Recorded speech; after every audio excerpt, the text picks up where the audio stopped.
Mister साहब के father offer देते हैं मीठू को कि तुम एक अच्छे कॉलेज में पढ़ो डिज़ाइन में, यही तुम चाहती थी, और ये रहा चेक मिस्टर साहब को छोड़ने के लिए। तो मीठू कहती है मैं ये एक्सेप्ट नहीं कर सकती। मिस्टर साहब के फादर बोलते हैं एक बार चेक देख तो लो कितने का है। मीठू कहती है कि नहीं, मुझे ये नहीं चाहिए। मिस्टर साहब के फादर बोलते हैं तुम अभी मिस्टर साहब का स्थिति देख रही हो, उसे प्रमोशन नहीं डिवोशन हुआ है, और उसका इसी तरह रहा तो वो कंपनी से निकाला जा भी सकता है और उसे कुछ नहीं मिलेगा। इससे अच्छा ये रहेगा कि तुम उसके भले के लिए तुम फ़ौरन जाओ और वहाँ पढ़ाई करो। और वहाँ से मिस्टर साहब के फादर चल देते हैं। मीठू और मिस्टर साहब दोनों रेस्टोरेंट में आकर खाना ऑर्डर करते हैं। तो मीठू अजीब सी बात कर रही होती है, तो मिस्टर साहब बोलते हैं कि क्या तुम मेरे फादर से मिली, क्या तुम्हें वो ऑफ़र दिए, क्या तुम वो ऑफ़र लेने के लिए स्वीकार कर रही हो। तो मीठू कहती है नहीं, मुझे वो ऑफ़र पसंद नहीं है, मुझे वो सब कुछ नहीं चाहिए। तभी मिस्टर साहब को फ़ोन आता है। तो मिस्टर साहब को फ़ोन पर कहा जाता है कि ये प्रोजेक्ट दिखाना है। तो मिस्टर साहब कहता है कि मुझे नहीं, मिस्टर लिन को दिखाओ, तो अब वो हैंडल कर रहा है। तो मीठू कहती है कि क्या अब मिस्टर लिन सब कुछ हैंडल कर रहे हैं, आपको कुछ नहीं मिला, डिमोशन हुआ है क्या। साहब बोलता है कि तुम्हें चिंता करने की कोई ज़रूरत नहीं है, मुझे जो भी हो मैं मैं एक ही चीज़ चाहता हूँ, बस तुम मेरे साथ हो। अगर कंपनी से निकाला जा भी रहा हो तो भी मैं तुम्हारे लिए काम कर सकता हूँ। मुझ में इतना टैलेंट है, सो कंपनी के बाहर भी दूसरी जगह मैं काम अच्छे से कर सकता हूँ। मीठू सुनकर खुश होती है और स्माइल करते हुए खाती है मिस्टर साहब के साथ। और मीठू रूम पर सोच रही होती है कि मुझे यहाँ से चल जाना ही ठीक रहेगा, सभी के लिए भला होगा। अगले दिन सुबह सुबह मीठू मिस्टर साहब के रूम पर आती है और कहती है कि अब मैं नया रूम खोज रही हूँ रहने के लिए, वहाँ पे मन नहीं लगता है, दूसरा रूम खोज रही हूँ। मिस्टर साहब कहता है तो क्या हुआ, मैं आ जाता हूँ तुम्हारे यहाँ, मन लगेगा। मीठू कहती है अगर मुझसे कोई गलती हो गई तो। नहीं, रहने दो, मैं दूसरा रूम खोजती हूँ मेरे बजट में। मिस्टर साहब और असिस्टेंट तीनों एक रूम देखते हैं और वो रूम काफ़ी बड़ा रहता है, मिस्टर साहब की तरह ही सेम। मीठू कहती है कि मैं ये रूम नहीं ले सकती, ये काफ़ी महंगा होगा और अफोर्ड भी नहीं कर सकती हूँ इस रूम का रेंट। असिस्टेंट बोलता है उसकी कोई ज़रूरत नहीं है, मिस्टर साहब ये रूम खरीद चुके हैं, बस लैंडलॉर्ड अब मिस्टर साहब हैं, अब उन्हीं से बात करो वो कितने फ़ी लेंगे। और वहाँ से असिस्टेंट चला जाता है, कहता है कि आप दोनों बात कीजिए। मीठू कहती है मुझसे मजाक कर रहे थे, इसका रेट कितना लगेगा रूम रेंट का। मिस्टर साहब कहता है तुम्हें पैसा देने की कोई ज़रूरत नहीं है, तुम्हारा इस्तेमाल होकर रूम रेंट भरपाई हो जाएगा। मीठू बोलती है तुम क्या बोल रहे हो, मुझे कुछ समझ नहीं आ रहा है। मिस्टर साहब बोलता है तुम्हें यहाँ आकर मेरे लिए खाना बनाना होगा। मिस्टर साहब कहता है चलो अब तुम्हें बेडरूम दिखाता हूँ। मीठू कहती है बेडरूम, मुझे नहीं जाना है। मिस्टर साहब कहता है चलो चलो दिखाता हूँ मैं तुम्हें, और उसे खींचता है। और मीठू कहती नहीं, मुझे रूम में नहीं जाना है। और मिस्टर साहब उसे उठा कर ले जाता है। डॉक्टर ली सोया हुआ रहता है, आँख खोलता है तो फिर बंद कर लेता है। सामने में गावन रहती है और अचानक उठता है और कहता है तुम यहाँ क्या कर रही हो। गावन कहती है अंतिम रात तुम नहीं दिखे तो मैं यहाँ आकर सो गई। डॉक्टर ली कहता है क्या तुम्हें शूटिंग पे नहीं जाना है, जाओ शूटिंग है। गावन कहती है वो कैंसिल कर दिया है, आज मैं तुम्हारे साथ रहूँगी, तुम थके हुए लग रहे हो, आराम करो, मैं भी रहती हूँ। तो डॉक्टर ली कहता है नहीं नहीं, मुझे जाना है, वॉशरूम जाना है अभी, और वहाँ से चल देता है। डॉक्टर ली हॉस्पिटल के लिए निकलता है तो गावन कहती है कि मैं भी चलूँगी, मुझे भी चेकअप कराना है। तो डॉक्टर ली कहता है कि तुम्हें क्या ज़रूरत है।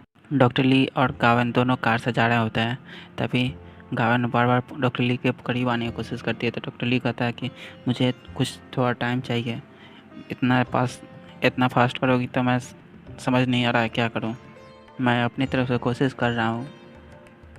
नेक्स्ट सीन में याची को पता चलता है कि मीठू जिस रूम में रह रही है वो डॉक्टर ली के नाम पे है, और ये बात जाकर गावन को बताती है और कहती है कि तुम्हें पता है तुम्हारे बॉयफ्रेंड के नाम पे है वो रूम जिसमें मीठू रह रही है। मीठू वो रूम खाली कर रही होती है, तभी डॉक्टर ली को फ़ोन करती है कि रूम का चाबी देना है। तो डॉक्टर ली कहता है कि मैं अभी व्यस्त हूँ, बाद में बात करते हैं।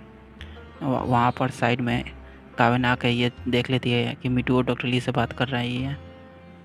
गावन ये सब देखकर सैड रहती है। कि उसी फ्लैट में रहता था डॉक्टर ली और मीटू, और कह रहा था कि दोस्त है। क्या समझ नहीं आ रहा है दोस्त है कि क्या है, और डॉक्टर ली अभी तक क्यों नहीं बताया। यही सब सोच रहा होता है, तभी वहाँ डॉक्टर ली आता है।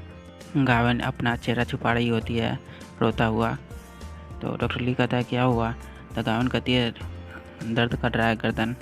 डॉक्टर ली कहता है कि कहाँ दर्द कर रहा है, बोलो मैं मसाज कर देता हूँ, मैं अच्छा से करता हूँ। तो गावन कहती है उसकी कोई ज़रूरत नहीं है, रहने दो, थोड़ी आराम करूँगी तो आराम हो जाएगा। और कहती है कि क्या तुम आज मेरे साथ रहोगे, मुझे अच्छा महसूस नहीं हो रहा है। डॉक्टर ली कहता है कि मैं यहाँ नहीं रुक सकता आज रात को। ये सुनने के बाद और साइड हो जाती है गावन, और डॉक्टर ली कहता है कि मुझे एक बात बताना है तुम्हें कि मैं मीटू के साथ पहले रहता था, फिर मीटू को मिस्टर साहब से लव हो गया तो मैं वहाँ से खाली करके चला आया यहाँ पे, और वो अपार्टमेंट मेरे ही नाम पर है। ये सुनने के बाद गावन खुश होती है और कहती है कि मुझे सच्चाई बताने के लिए शुक्रिया, मुझे नहीं लगा था कि तुम ये बात बताओगे। डॉक्टर ली कहता है तुम्हें ये सुनकर ख़राब लगा होगा। गावन कहती है नहीं, मुझे तो ये बात पहले से ही जानती थी, मुझे तो ख़राब तब लगता जब तुम ये बात नहीं बताते और ये बात छुपाते मुझसे। नेक्स्ट सीन में डॉक्टर ली और मिठू दोनों ड्रिंक कर रहे होते हैं। ज़्यादातर डॉक्टर ली ही कर रहा होता है और दोनों आपस में बात कर रहे होते हैं, बीते हुए बात, कैसे दोनों एक साथ थे और अलग हुए। और डॉक्टर ली ज़्यादा नशे में हो जाता है और वो अपना पुराना बात सोचने लगता है कि मिठू के साथ कैसे टाइम स्पेंड हुआ। पहले मोटी थी, फिर एक्सीडेंट से पतली हुई, फिर उसके मिस्टर साहब से मिलने में मैं मदद किया, यही सब सोच रहा होता है। और मिठू काफ़ी हंस हंस के बात कर रही थी। तो डॉक्टर ली पूछता है क्या हुआ, आखिर ऐसे क्यों बात कर रही हो जैसे तुम दोबारा मिलोगी नहीं। मिठू कहती नहीं कुछ, और ड्रिंक करने लगती है। और डॉक्टर ली उठता है तो देखता है कि वहाँ मिठू नहीं है, तो सोचता है कि वो अब यहाँ पर नहीं है। मिठू नया फ्लैट लिया है तो वहीं पर शिफ्ट हो गई है, तो अब वहीं पर रहेगी। डॉक्टर ली गावन के रूम पर जाता है तो गावन प्याज काट रही होती है और उसकी आंखों से आंसू आ रहा होता है, अपना रोता हुआ शक्ल छुपा रही होती है। और डॉक्टर ली को कहता है जाकर बात ले लो। तो डॉक्टर ली चला जाता है। डाइनिंग टेबल पर खाते समय गावन डॉक्टर ली को बार बार दे रही थी कि ये लो ये लो ये लो, उसका बाउल भर जाता है। तो डॉक्टर ली कहता है कि अब मैं किधर से खाऊं। तो गावन बड़े बाउल में रख देती है और कहती है कि इससे पियो। तो डॉक्टर ली कहता है कि मुझे तुम्हें एक बात बताना है। गावन कहती है क्या बात है बोलो। तो डॉक्टर ली कहता है कि मुझे अब यहाँ से शिफ्ट होकर मैं सोच रहा हूँ कि मैं जहाँ पहले रहता था वहीं पर चला जाऊँ। गावन कहती है यहाँ क्या प्रॉब्लम है, यहाँ तो तुम्हें कोई दिक्कत नहीं है, यहाँ रह सकते हो। डॉक्टर ली कहता है कि मैं यहाँ रहता हूँ तो अजीब लगता है बिना रेंट का, और वो भी तुम्हारे साथ। अभी हम दोनों रिलेशन में नहीं हैं, इसलिए अभी अच्छा दोस्त को पहले बन जाते हैं, गर्लफ्रेंड बॉयफ्रेंड। फिर से डॉक्टर ली कहता है क्या मैं यहाँ से शिफ्ट हो जाऊँ। तो गावन कहती है हाँ ठीक है हो जाओ। डॉक्टर ली खुश होता है और कहता है कि बहुत अच्छे, और मैं यहाँ आज ही शिफ्ट होता हूँ। डॉक्टर ली के रूम पे वहाँ पर गावन और डॉक्टर ली रहता है। और डॉक्टर ली कहता है कि मेरा बैग तो एक ही है, बाकी ये सब बैग। गावन कहती है बाकी बैग मेरा है, अब मैं यहीं रहूँगी, जहाँ तुम रहोगे वहाँ मैं। वैसे तुम किस रूम में रहते थे। तो डॉक्टर ली बताता है साइड के रूम से। तो गावन कहती है अब से मैं ऊपर आऊँगी, और ऊपर जाने लगती है। तभी डॉक्टर ली उसे रोकता है गावन को जाते समय, क्योंकि वहाँ पहले मिठू रहती थी। कहता है मैं उसे अभी साफ़ करूँगा, तब उसमें तुम जाना। नेक्स्ट सीन में याची मिठू का बैकग्राउंड जानने के लिए पहले जिस कंपनी में काम करती थी उस कंपनी में जाती है और कहती है कि यहाँ पहले मीमेली काम करती थी। वहाँ का बॉस बोलती है कि हाँ यहीं काम करती थी, और अंतिम दिन रिजाइन करके चली गई। उसके बाद उसको पता भी नहीं चला कहाँ चली गई, सुनने में आया या एक्सीडेंट हो गया। और उसके रूम पर मैं गई थी तो उसके रूम से मिठू निकली थी, वो अभी मिस्टर शाह की गर्लफ्रेंड है। याची कहती है बताने के लिए शुक्रिया।